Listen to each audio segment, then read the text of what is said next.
تہجد کی نماز پڑھنے سے وہ خود چل کر میرا رشتہ لینے آ گئے۔ تہجد کی نماز پڑھنے سے مجھے وہ سکون ملا جو مجھے کئی سالوں سے نہیں مل رہا تھا۔ تہجد کی نماز پڑھنے سے اللہ تعالیٰ نے میری من پسند جگہ پر شادی کروا دی۔ السلام علیکم everyone, welcome back to my channel. کیسے ہیں آپ سب لوگ؟ امید کرتی ہوں کہ آپ سبھی لوگ بالکل خیریت سے ہوں گے اور بالکل ٹھیک ٹھاک ہوں گے۔ آج کی ویڈیو میں آپ لوگوں کے ساتھ ایک ایسی میریکل سٹوری شیئر کرنے والی ہوں، ایک لڑکی کی سٹوری شیئر کرنے والی ہوں جس کی محبت جو تھی وہ ان کو نہیں مل رہی تھی، اور انہوں نے مجھے بتایا کہ 4 سال گزر گئے تھے اور 4 سالوں میں مجھے میری محبت نہیں مل رہی تھی اور لڑکے کی طرف سے رسپانس کوئی نہیں تھا، مطلب کہ رشتہ نہیں آ رہا تھا، اور میں اس کو کافی زیادہ انسسٹ کرتی تھی کہ میرے گھر رشتہ بھیجو، لیکن وہ رشتہ نہیں بھیج رہے تھے اور مجھے یوں لگتا تھا جیسے وہ میرے ساتھ جو ہے وہ صرف وقت گزاری کر رہے ہیں۔ پھر مجھے یوں لگنے لگا تھا، لیکن پھر تہجد کی نماز پڑھنے سے کس طرح سے ان کی زندگی بدلی اور کس طرح سے اللہ تعالیٰ نے ان کی مدد کی کہ لڑکے کے گھر والے نہیں مانتے تھے۔ اکثر ایسا ہوتا ہے کہ لڑکے کے گھر والے نہیں مانتے، لڑکی کے گھر والے نہیں مانتے، تو پھر اللہ تعالیٰ کبھی کبھی ایسے معجزات کر دیتا ہے کہ پھر انسان خود بھی حیران رہ جاتا ہے، اور یہی معجزہ ان کے ساتھ بھی ہوا درود ابراہیمی کا اور تہجد پڑھنے کا، کہ تہجد پڑھنے اور درود ابراہیمی پڑھنے سے کس طرح سے اللہ تعالیٰ نے ان کی مدد کی اور ان کو جو ہے وہ ان کی محبت مل گئی۔ آج کی یہ میریکل سٹوری اپنے ویڈیو کے اندر میں ضرور شیئر کروں گی، لیکن اگر ویڈیو آپ کو پسند آتی ہے تو مجھے ضرور بتائیے گا اور اپنی میریکل سٹوری میرے ساتھ انسٹاگرام کے اوپر ضرور شیئر کیجیے گا، تاکہ ہو سکتا ہے کہ نیکسٹ سٹوری آپ کی ہو۔ اور مجھے ثنا عادل نام ہے، انہوں نے مجھے کہا تھا کہ آپ بھی میرا نام لیجئے گا، تو ثنا عادل میں نے آپ کا نام لے لیا ہے، اور اللہ تعالیٰ آپ کے تمام تر خواہشات کو پورا کرے، اللہ تعالیٰ آپ کی جتنی بھی حاجات ہیں ان کو پورا کرے، اور کوئی بھی دکھ تک اور پریشانی آپ کی زندگی میں شامل نہ ہو، اور اللہ تعالیٰ آپ کو صحت والی لمبی زندگی عطا کرے۔ تو نام میرے آپ کا لے لیا ہے، اگر کسی اور کی کوئی وش ہو تو مجھے ضرور کامنٹ کر کے آپ پوری کروا سکتے ہیں، تو نیکسٹ ویڈیو میں آپ لوگوں کا نام لے لوں گی، یا پھر آپ کی کوئی میریکل سٹوری ہوگی تو وہ میں ایکسپلین کر دوں گی۔ تو تہجد کی نماز کے بارے میں ہم لوگ بات کر لیتے ہیں۔ تو تہجد کی نماز ہر کسی کو جو ہے وہ نصیب نہیں ہوتی۔ تہجد کی نماز سب سے پہلے تو میں آپ کو یہ بتا دوں، جس طرح ہم لوگ حج عمرہ کے لیے کہتے ہیں کہ حج عمرہ کے لیے اللہ تعالیٰ کسی نہ کسی کو جو ہے وہ چن لیتا ہے اور وہی جاتا ہے جس کو اللہ تعالیٰ بلاتے ہیں۔ تہجد کی نماز کے ساتھ بھی سیم یہی ہوتا ہے کہ تہجد کی نماز صرف وہی پڑھتے ہیں جن کو اللہ تعالیٰ بلاتا ہے، اللہ تعالیٰ چن لیتا ہے۔ تہجد کی نماز یوں ہی نہیں پڑھی جاتی، تہجد کی نماز کے لیے آپ کو اٹھایا جاتا ہے، آپ کو بلایا جاتا ہے، آپ چن لیے جاتے ہو اللہ کے ہاں، آپ کا نام لکھ لیا جاتا ہے۔ اب آپ لوگ سو رہے ہو، کتنی خوبصورت نیند ہوتی ہے، کتنا مزے کا بستر ہوتا ہے، اور پھر ہم لوگ اس کو چھوڑ کر دل نہیں کرتا کہ واش روم تک بھی چلے جائیں جب سردیاں ہوتی ہیں خاص طور پر۔ تو پھر ایسا کیسے ہو سکتا ہے کہ ہم لوگ کوئی کسی کو اللہ تعالیٰ چنتا ہے تو ہی وہ بستر چھوڑتا ہے؟ ہر کوئی تہجد کی نماز نہیں پڑھتا، اور جس چیز کی لگن آپ کو بہت زیادہ ہوتی ہے، اور دوسرا جو چیز آپ کو ملنی ہوتی ہے، اللہ تعالیٰ وہی چیز کے لیے آپ کو تہجد تک لے کر جاتا ہے۔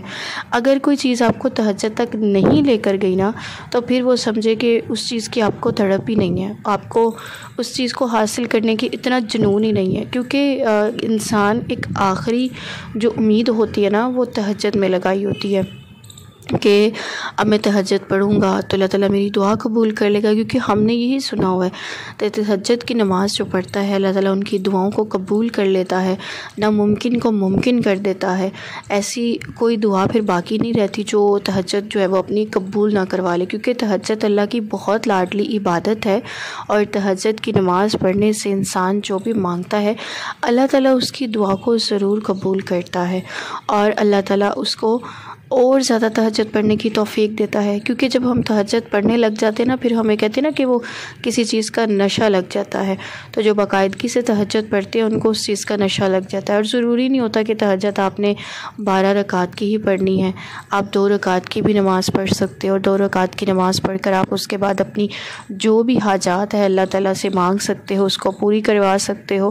تو تہجد بہت ہی خوبصورت جو ہے وہ ایک عبادت ہے، اور تہجد کی عبادت ہر کسی کو نصیب نہیں ہوتی۔ اللہ تعالیٰ آپ کو چنتا ہے، پھر ہی آپ اللہ کے ہاں جاتے ہو اور اللہ کے ہاں جا کر اپنی دعاؤں کو اس کی بارگاہ رحمت میں پیش کرتے ہو۔ تو تہجد اگر آپ لوگوں میں سے کوئی نہیں پڑھتا اور آپ کی دعائیں ہیں تو آپ تہجد پڑھ کے دیکھیں، تہجد میں دعا مانگ کر دیکھیں، اور اللہ تعالیٰ کا نام یا وہابو 3 مرتبہ تہجد کی جب آپ پوری نماز پڑھ لیتے ہیں اس کے مرتبہ 100 مرتبہ آپ یا وہابو پڑھیں اور 3 سجدے کریں، اور جو دعا مانگیں گے اللہ تعالیٰ آپ کی دعا کو قبول کرے گا۔ اور یہ عمل آپ تین دن بھی کر سکتے ہیں اور 7 دن بھی کر سکتے ہیں۔ یہ میرا آزمایا ہوا جو ہے وہ عمل ہے۔ اور اللہ تعالیٰ سے جب بھی میں نے کوئی بات منوانی ہوتی ہے، مجھے دعا قبول کروانی ہوتی ہے، تو میں تہجد بھی پڑھتی ہوں اور یہ عمل بھی کرتی ہوں، اور آپ یقین نہیں کر سکتے کہ میری فوراً سے دعا قبول ہو جاتی ہے۔ مجھے نہیں لگتا کہ میری زندگی میں کوئی ایسی دعا ہوگی جو قبول نہیں ہوئی۔ میں نے درود ابراہیمی سے بھی اپنی دعائیں قبول کروائیں، اور تہجد سے بھی کروائیں، استغفر اللہ سے بھی کروائیں۔ تو اپنی زندگی میں زیادہ وظائف سے بہتر ہے کہ آپ ان چیزوں کو شامل کریں، اور اللہ تعالیٰ آپ کی اس دعائیں ضرور قبول کرے گا۔ تو اگر آپ کو لگتا ہے کہ آپ کو بہت کسی چیز کی خواہش ہے تو تہجد کو اپنی زندگی کا حصہ بنا لیں، اور اس کے بعد پھر دیکھیں کہ آپ کی زندگی کتنی آسان ہو جاتی ہے۔ آپ کی زندگی سے پریشانیاں خود بخود چلی جائیں گی۔ تو تہجد کی نماز کے لیے اللہ تعالیٰ آپ کو خود بلاتے ہیں، بس اس چیز کو ذہن میں رکھیں اور اپنے آپ کو اس چیز کی طرف مائل کریں کہ آپ نے تہجد پڑھنی ہے۔ تو چلیے جی اسٹارٹ کرتے ہیں اپنی آج کی میریکل سٹوری۔ السلام علیکم آپی۔ وعلیکم السلام۔ میں آپ کو اپنی میریکل سٹوری بتانا چاہتی ہوں تاکہ وہ لڑکیاں جو کہ بہت زیادہ ڈی موٹیویٹ ہوتی ہیں، اور وہ لڑکیاں جن کو لگتا ہے کہ ان کا من پسند شخص اس کو نہیں ملے گا، تو میں آج آپ کو بتانا چاہتی ہوں کہ اللہ تعالیٰ معجزات کرتے ہیں، زندگی میں معجزات ہوتے ہیں، اور آپ کو آپ کی من پسند چیز جو ہے وہ ضرور مل جاتی ہے۔ آج سے 4 سال پہلے کی بات ہے، آپ ہی کہ ہمارا رشتہ نہیں ہو رہا تھا۔ ہم لوگ ایک دوسرے سے بات کرتے تھے، اور ہمارا ریلیشن جو تھا وہ کزنس کا تھا۔ وہ میرے تایا کے بیٹے تھے اور میں ان کے چچا کی بیٹی تھی۔ گھریلو جھگڑوں کی وجہ سے جو ہے وہ ہمارا رشتہ نہیں ہو پا رہا تھا، لیکن ہم لوگ ایک دوسرے سے الگ نہیں ہونا چاہتے تھے۔ لیکن اس دوران بھی ہم لوگوں نے کافی زیادہ کوشش کی اپنے بڑوں کو منانے کی۔ اپنے گھر والوں سے بات انہوں نے بھی کی اور میں نے بھی کی۔ میرے گھر والوں کو تو کوئی اعتراض نہیں تھا، لیکن ان کے گھر والے مجھے لانے کے لیے بالکل بھی راضی نہیں تھے، کیونکہ میری جو تائیں تھیں وہ اپنی بھانجی لے کر آنا چاہتی تھی، اور اس وجہ سے وہ میرا رشتہ نہیں قبول کری تھی۔ میرے تایا کو کوئی اعتراض نہیں تھا، شروع میں ان کو بھی تھوڑا بہت تھا، کیونکہ وہ اپنی بیوی کی بات سن رہے تھے اور ان کی بیوی کا جو ہے وہ بات مان رہے تھے اس وجہ سے۔ لیکن بعد میں پھر انہوں نے اپنے بیٹے کو جب دیکھا کہ میرے بیٹے کی بہت زیادہ انٹرسٹ ہے میری طرف اور وہ میرے سے شادی کرنا چاہتے ہیں، پھر ہم لوگ رشتہ دار تھے، تو اس وجہ سے ان کو کوئی اعتراض نہیں تھا۔ لیکن پھر بھی وہ میری تائی کی وجہ سے زیادہ اظہار نہیں کرتے تھے اور میری تائی کو ہی زیادہ امپورٹنس دیتے تھے، جس کی وجہ سے وہ میرا رشتہ لینے خود بھی نہیں آ سکتے تھے۔ ہمارے گھر ساتھ تھے اور ساتھ گھر ہونے کی وجہ سے ہم لوگوں کا آنا جانا تھا، اور پھر جب ہم لوگ بڑے ہوئے تو ہماری اٹریکشن ہونے لگی۔ پھر فون نمبر ہم لوگوں نے ایک دوسرے کو دیے اور وہاں سے جو ہے وہ ہماری بات چیت ہونا شروع ہوگی۔ 4 سال اسی طرح سے گزر گئے اور رشتہ نہیں آ رہا تھا۔ مجھے یوں لگنے لگا کیونکہ وہ یونیورسٹی پڑھتے تھے، اور یونیورسٹی میں آپ کو پتہ ہے کہ کافی زیادہ لڑکیاں ہوتی ہیں اور اس طرح کی دوستیاں جو ہے وہ چلتی رہتی ہیں اور ایک عام بات ہوتی ہے، لیکن بائی فیس وہ اس طرح کے لگتے نہیں تھے، بہت شریف اور اپنے کام سے کام رکھنے والے۔ لیکن پھر بھی مجھے یوں لگنے لگا کہ جیسے وہ میرے ساتھ وقت گزاری کر رہے ہیں اور یونیورسٹی جاتے ہیں اور شاید وہاں پہ کسی لڑکی کے ساتھ بات چیت کرتے ہوں گے، اس وجہ سے تایا تائی کو منا نہیں سکتے۔ کہتی ویسے تو ہم لوگ ایک دوسرے کو بلاتے تھے، لیکن جب بھی کبھی رشتے کی بات ہوتی تھی تو بالکل بھی وہ نہیں مانتے تھے۔ تایا بھی پھر تائی کی سائڈ ہو گئے تھے اور بالکل بھی ہماری اس بات میں نہیں آتے تھے۔ پھر یوں ہوا کہ انہوں نے آہستہ آہستہ جو ہے وہ ہمارے گھر آنا چھوڑ دیا، تاکہ ہم لوگوں کے بیٹا جو ہے ان کا جو بیٹا ہے وہ میری طرف سے بھی جو ہے وہ بدگمان ہو جائے اور میری طرف سے اس کا دھیان ہٹ جائے، تاکہ وہ اپنی بھانجی سے اس کا رشتہ کروا سکے۔ وہ کہتے تھے کہ ہم تمہیں ساری زندگی کوارا رکھ لیں گے لیکن کبھی بھی اس کے ساتھ شادی نہیں کروائیں گے۔ وہ ایسا کیوں کہتے تھے مجھے اس بات کا بالکل بھی آئیڈیا نہیں تھا۔ کہتی پھر مجھے بہت زیادہ شدت سے جو تھا وہ کہ میں ان کو حاصل کروں، کیونکہ میں ان کے علاوہ کسی اور کو وہ جگہ دے ہی نہیں سکتی تھی کہ میں نے ان کے ساتھ اپنا دل اس طرح سے لگوا لیا ہوا تھا۔ کہتی پھر میں نے تہجد پڑھنا شروع کی۔ تہجد میں 100 مرتبہ درود ابراہیمی پڑھتی تھی اور پڑھ کر اٹھتی تھی۔ تہجد روزانہ پڑھتی تھی اور درود ابراہیمی 100 مرتبہ پڑھتی تھی۔ کہتی میں نے لگن سے دعا مانگنی اور میں نے لگن سے تہجد پڑھنی، بس خاص ڈیز کے اندر جو آپ کو پتہ ہے اسکپ ہوتی ہیں ڈیز، وہی بس ان کے اسکپ ہوتے تھے۔ ویسے وہ کہتی ہیں کہ میں نے پورا 1 سال جو ہے وہ تہجد پڑھی اور روزانہ کسی میریکل کا میں نے انتظار کیا، اور اس دوران ہم لوگوں کی بات ہوتی رہی، کیونکہ انہوں نے مجھے یقین دلوایا تھا کہ میں شادی کروں گا تو صرف آپ سے ہی کروں گا، لیکن پھر بھی جب رشتہ ہی نہیں ہو رہا تھا تو پھر ہم لوگ بھاگ کے تو شادی نہیں کر سکتے تھے، گھر والوں کی بھی عزت دیکھنی تھی، گھر والوں کو بھی دیکھنا تھا۔ تو وہ کہتی اس وجہ سے مجھے بس یہ ہوتا تھا کہ ان کے گھر والے عزت سے میرا رشتہ آ کر لے کر جائیں۔ کہتی میں نے تہجد پڑھنا شروع کرے، 1 سال گزر گیا اور بہت زیادہ یعنی کہ دل میں وسوسے آتے تھے کہ اتنا ٹائم گزر گیا اور اللہ تعالیٰ نے کوئی معجزہ نہیں کیا۔ تو کہتی پھر 1 سال ابھی گزرا ہی نہیں تھا ٹھیک سے کہ میرے تایا تائی خود ہمارے گھر میں جو ہے وہ رشتہ لے کر آ گئے تھے۔ وہ اس طرح سے رشتہ لے کر آئے تھے کہ انہوں نے اپنی بھانجے کی طرف وہ گئے تھے رشتہ لینے، لیکن ان کی آگے سے بہن نے ان کو یہ جواب دیا تھا کہ انہوں نے اپنی بیٹی کا رشتہ جو ہے وہ باہر UK میں کرنا ہے، وہ کسی بھی رشتہ دار کے اندر جو ہے وہ اپنی بیٹی کا رشتہ نہیں کر سکتے، اس وجہ سے معذرت، اور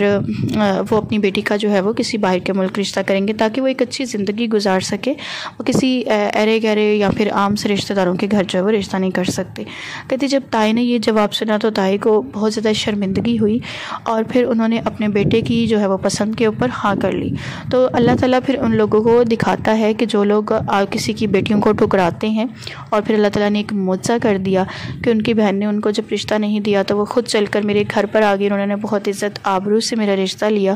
اور پھر ہمارے رشتے کے فوراً بعد جو ہے وہ ہماری منگنی ہوگی، اور اس کے بعد جو ہے ہمارا اب نکاح ہوا ہے، رخصتی نہیں ابھی ہوئی لیکن ہمارا نکاح ہو چکا ہے،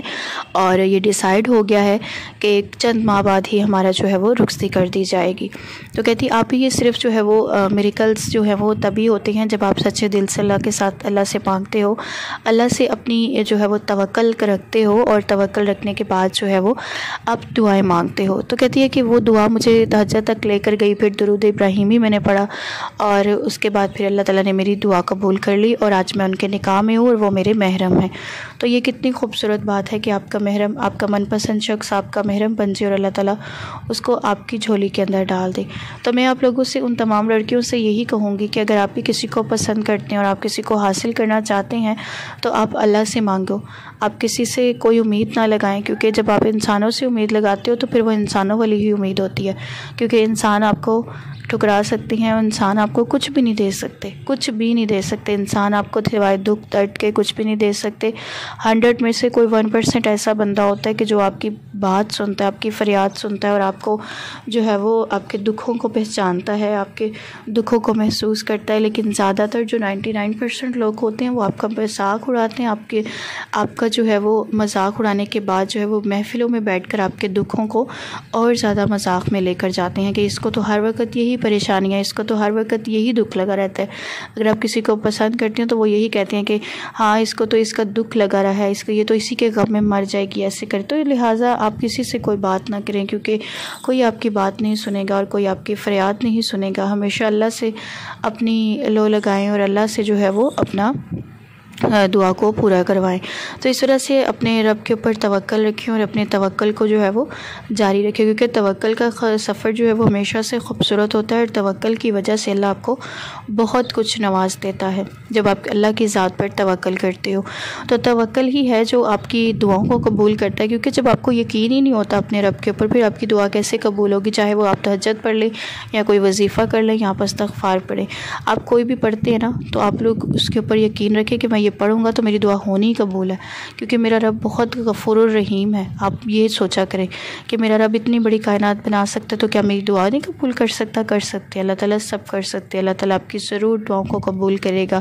وہ آپ کی دعاؤں کے اوپر ضرور کن فرمائے گا۔ تو بس اپنی دعاؤں کو جاری رکھیں، ہمت نہ ہاریں، اور لوگوں کو اپنے غم نہ بتائیں، اپنے غم اللہ سے بانٹیں، جائے نماز بچھائیں، اس کے اوپر روئیں، اللہ کو بتائیں کہ آپ کو یہ غم ہے، آپ کو یہ تکلیف ہے، آپ اس چیز کے اندر اندر مبتلا ہو اللہ مریض تکلیف کو دور کر دے، کیونکہ اللہ تعالیٰ ہی تکلیفوں کو دیتا ہے اور پھر ہمیں آزماتا ہے کہ ہم کتنا صبر کرتے ہیں، کتنا شکر کرتے ہیں اس کی تکلیف کے اوپر۔ اور جب ہم لوگ کسی تکلیف کے آنے پر اللہ سے شکوے کرنے لگ جاتے ہیں تو پھر اس کا کوئی فائدہ نہیں، ہم لوگ اس آزمائش کے اندر فیل ہو جاتے ہیں۔ تو آپ کوشش کریں کہ آپ کسی بھی آزمائش کے اندر فیل نہ ہوں۔ اللہ تعالیٰ جو بھی آپ کو دکھ درد پریشانیاں بھیجتا ہے آپ صبر شکر کے ساتھ اس کو برداشت کریں اور اللہ تعالیٰ کے ساتھ جو ہے وہ اپنا کنیکشن مضبوط کریں۔ تو یہی تھی آج کی میریکل سٹوری۔ ملتی ہوں کسی نیکسٹ میریکل سٹوری کے اندر، تب تک کے لیے اپنا بہت سارا خیال رکھیے گا، اور اگر آپ کی کوئی میریکل سٹوری ہے تو میرے ساتھ انسٹاگرام کے اوپر آپ شیئر کر سکتے ہیں۔ تب تک کے لیے اللہ حافظ۔